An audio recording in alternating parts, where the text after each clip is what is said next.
আসসালামু আলাইকুম everyone, welcome back to my channel. আজ রান্নার পাশাপাশি কিছু কথা শেয়ার করব।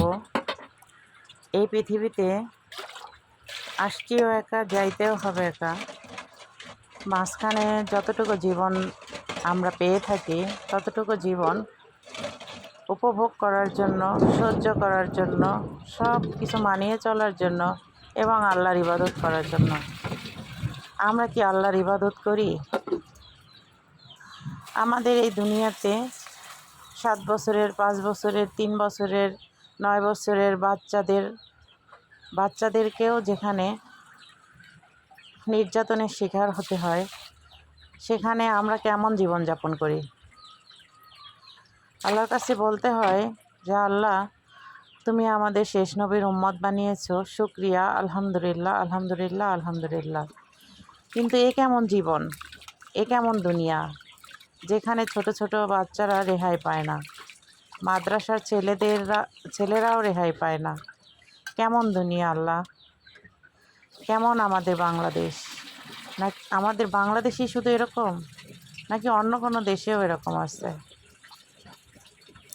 যদি আমাদের বাংলাদেশে এরকম হয়ে থাকে, তাহলে আল্লাহ তোমার কাছে মুক্তি চাই, রেহাই চাই, বলতে চাই, এই মানুষগুলোর কাছ থেকে আমাদের মুক্তি দাও, এদের থেকে আমাদের দূরে রাখো, এদের থেকে আমাদের নিস্তার চাই। এত অবিচার, অন্যায়, অবহেলা আর ভালো লাগে না।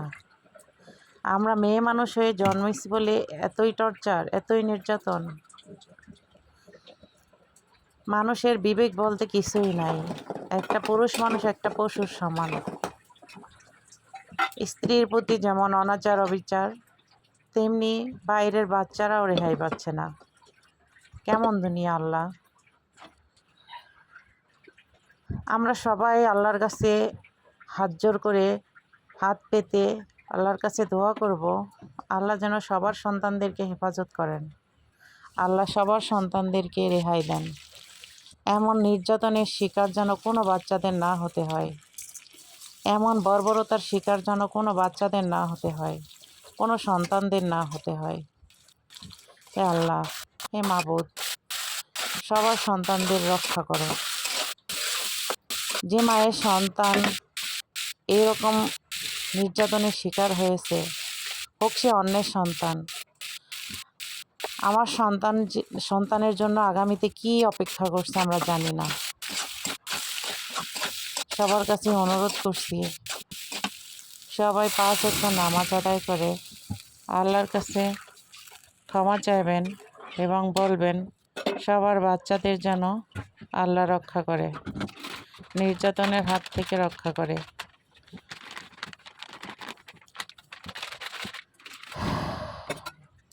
কি বলবো, বলার ভাষা হারিয়ে ফেলছি। যেমন ছেলে সন্তানরা নির্যাতনের শিকার হয়, তেমন অন্যের মেয়ে সন্তানও নির্যাতনের শিকার হয়। যারা আমরা ছেলে সন্তানের বাবা মা আছি, তারা মনে করছি যেন আমার বাচ্চা রেহাই পেল, আমার বাচ্চা মুক্তি পেল। আসলে না, আমার বাচ্চাটাও কোনো না কোনো কারণে নির্যাতনের শিকার।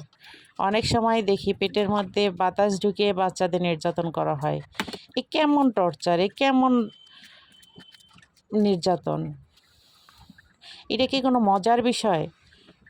অন্যের সন্তানের পেটের মধ্যে বাতাস ঢুকিয়ে তাকে মেরে ফেলা হয়। কেমন অবিচার! এর কোনো বিচার হয় না। কিছুদিন জেল খেটে আবার এরা জামিনে বেরিয়ে আসে। কেমন অবিচার! বুঝতে পারছি না। আল্লাহ কেমনভাবে এদের শাস্তি দিচ্ছেন, কেমনভাবে এদের শিক্ষা দিচ্ছেন জানি না। হয়তো আল্লাহর বিচার আমরা বুঝতে অনেক লেট হবে, কিন্তু আল্লাহ তো সর্বশক্তিমান, সে তো সব কিছু বোঝেন। তার সাথে আমরা বুঝে ওঠার মতো জ্ঞান, বুদ্ধি কিছুই নাই, কারণ ওই অধিকারটা শুধু আল্লাহরই আছে। আমার আপনার কাউকেই এটা দেয়া হয় নাই। তাই সকলে আল্লাহর কাছে মুনাজাত করব, সবার সন্তানদেরকে যেন আল্লাহ রক্ষা করেন। সবার সন্তানদেরকে আল্লাহ হেফাজত করেন। যে মায়ের সন্তান চলে যায় সে মা বুঝে সন্তান কেমন জিনিস, কেমন করে তার বাচ্চা কষ্ট পেল, কেমন করে তার বাচ্চা নির্যাতনের শিকার হলো। সে মায়ের সান্ত্বনা দেওয়ার মতো ভাষা আমার নাই, আমার আপনার কারোরই নাই। টাকা পয়সা জমি জরিমানা এইসব দিয়ে কারো মায়ের সন্তান ফিরিয়ে দেওয়া যায় না, কারো নির্যাতনের ক্ষতিপূরণ দেওয়া যায় না। কিন্তু আমরা মনে করি সাময়িক কিছু টাকা দিয়ে তাকে সান্ত্বনা দেওয়ার জন্য। না, সান্ত্বনা দেওয়া মানে টাকা নয়। সান্ত্বনা দেওয়া মানে পরবর্তীতে যেন এই ঘটনার পুনরাবৃত্তি না ঘটে। সান্ত্বনা দেওয়া মানে কোনো মায়ের কোল যেন এভাবে খালি না হয়। সান্ত্বনা দেওয়া মানে আমার আপনার বাচ্চা আমার আপনার বুকেই থাকুক, নির্যাতনের শিকার না হোক। আল্লাহ সকল বাচ্চাদের হেফাজত করুন, সবাইকে রক্ষা করুন, এইটাই চাওয়া। কি বলবো, বলতে বলতে আমাদের নিঃশ্বাস বন্ধ হয়ে আসে। কারো সন্তান যেন নির্যাতনের শিকার না হয়, কারো সন্তান যেন টর্চারের সম্মুখীন না হয়। সবাই ভালো থাকবেন। আসসালামু আলাইকুম।